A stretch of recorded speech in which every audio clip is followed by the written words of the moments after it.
What's with the denture cream not covered under Obamacare? That's my Nancy Pelosi imitation.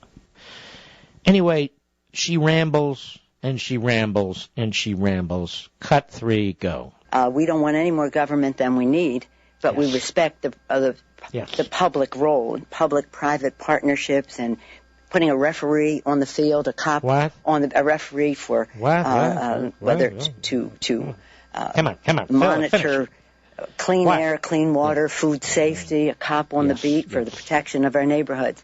By and large, the approach that the Republicans take is that they are there to shrink the role of government to a point where it recalls to mind the statement of President Washington, who cautioned against a political party at war with its own government. Oh, absolute brilliance.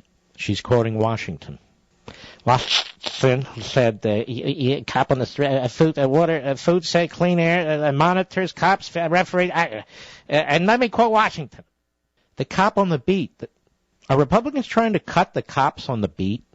Which one is doing that?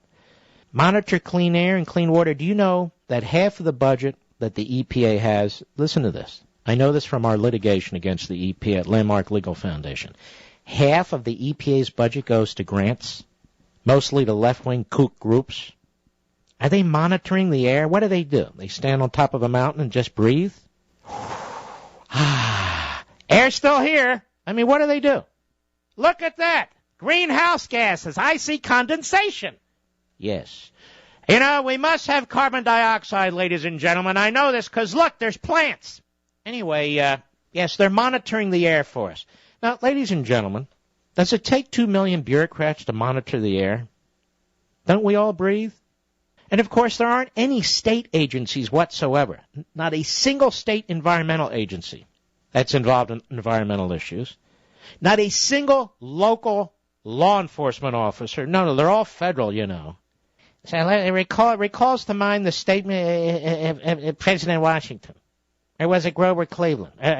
Or John Tyler? Anyway, who cautioned against a political party at war with its own government. Well, now, isn't that interesting? When we send our troops overseas under a Republican president, who's at war with whom here? Is it not Nancy Pelosi and the hordes of leftists who surround her, who are at war with us? Was it not John Kerry who was at war with us when we were in Vietnam? Do I really have to go through the disgusting history of the left, undermining our armed men and women overseas, putting their lives on the line, how they shoot them in the back politically? Do I really have... let me quote President Washington. Shut up! Quote President Washington. What a joke.